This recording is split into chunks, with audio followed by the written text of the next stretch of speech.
is a 1726 prose satire by an Irish clergyman, Jonathan Swift. Let us see the quick background history of the author. Jonathan Swift, who belonged to Age of Pope, which is otherwise called Augustan Age. Swift was one of the greatest of English prose writers. He was a profound pessimist and an ambitious man. His special field was satire, and he scornfully attacked the English politics in Gulliver's Travels, which was Swift's best-known full-length work and a classic of English literature. The original title of Gulliver's Travels was Travels into Several Remote Nations of the World.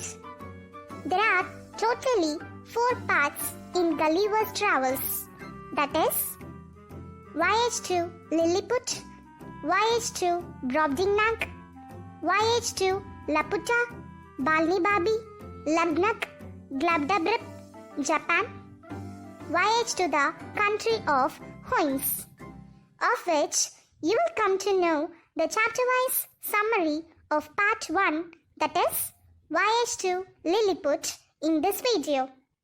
And all the remaining 3 parts will be soon uploaded in our channel. Okay, first, let me tell you the summary, and at the end of this video, I will tell you the overall analysis of part 1. Part 1, Voyage to Lilliput. This voyage was from 4th May 1699 to 13th April 1702. There are around 8 chapters in this part. The first chapter deals with the introduction of Gulliver and Lilliputians. Gulliver's full name was Lemuel Gulliver, who was born third of 5 sons to a poor family in Nottinghamshire. At first, Gulliver studied in Cambridge University, but later, due to a poverty, he was sent to London to work as an apprentice to a surgeon, James Bates, from whom Gulliver learned mathematics and navigation. He also learned physics. After being apprentice, Gulliver now became a surgeon in the ship called Swallow for about 3 years. After 3 years, he worked as a doctor in London City.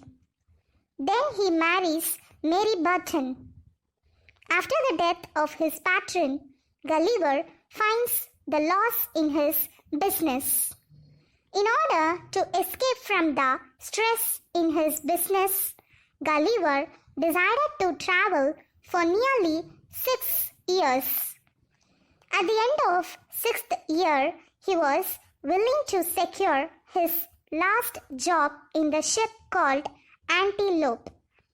When he and the other 17 sailors were sailing in the Antelope ship, the ship wrecked due to a violent storm.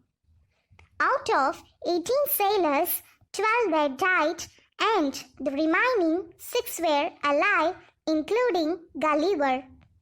The allied crew escaped with a small rowboat, leaving behind Gulliver in the sea itself.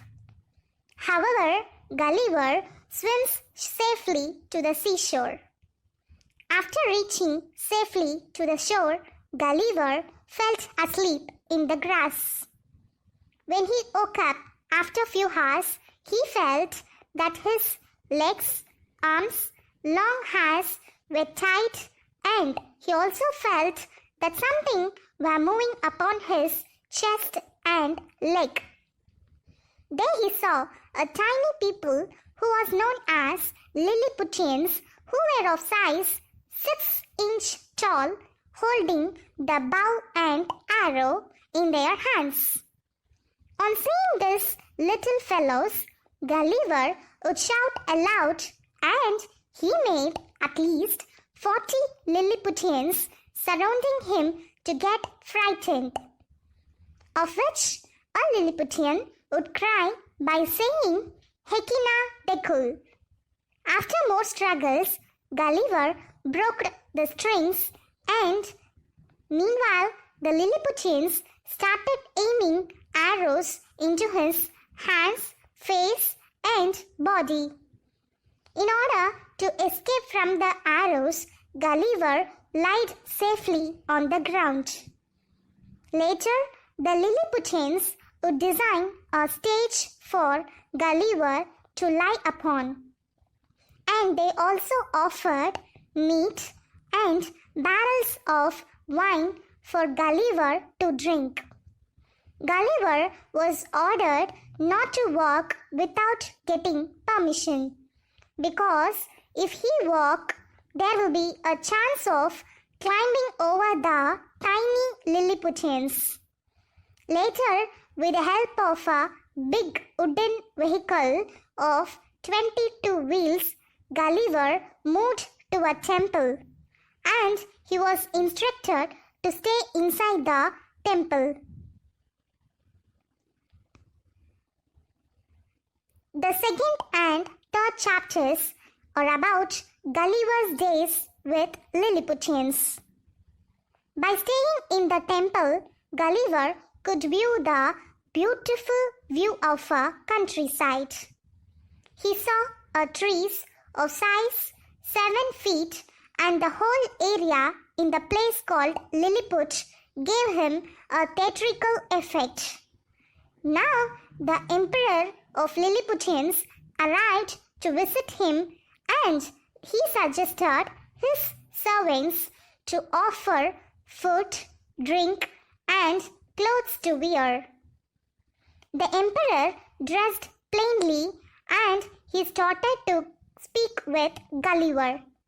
But Gulliver could not understand the language of Lilliputians, so immediately the teacher was appointed to teach him the language of Lilliputians.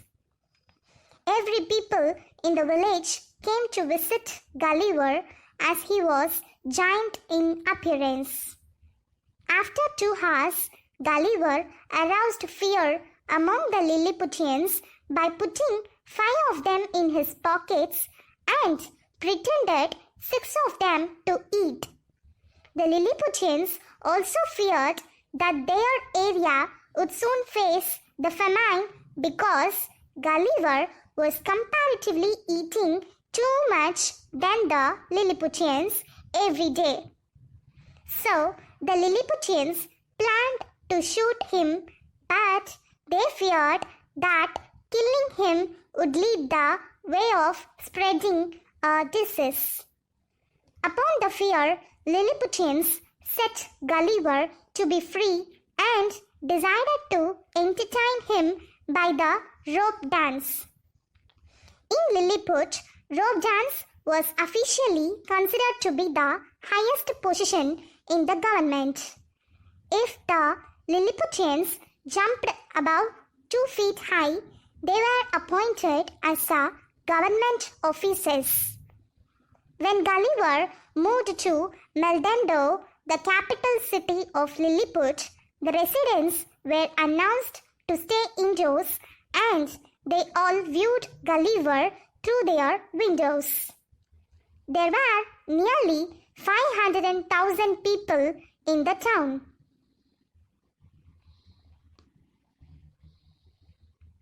The chapters 4 and 5 are about the political conflict in Lilliput. Here in these chapters, Gulliver came to know the history of politics in Lilliput through the government officer named Reldressel. By the height of their heels, these people were divided into 2 forces. One is low-heeled, who was known as Slamaxon, and the other is high-heeled, who was known as Tramaxon. The Emperor of Lilliputians was the head of low-heeled, whereas the Emperor of Blefuscu was the head of high-heeled group.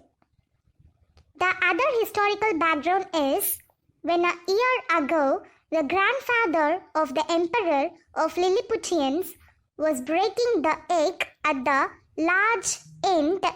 Unfortunately, the grandfather would cut his finger. So, from then on, the law was recentered to break the egg at the small end.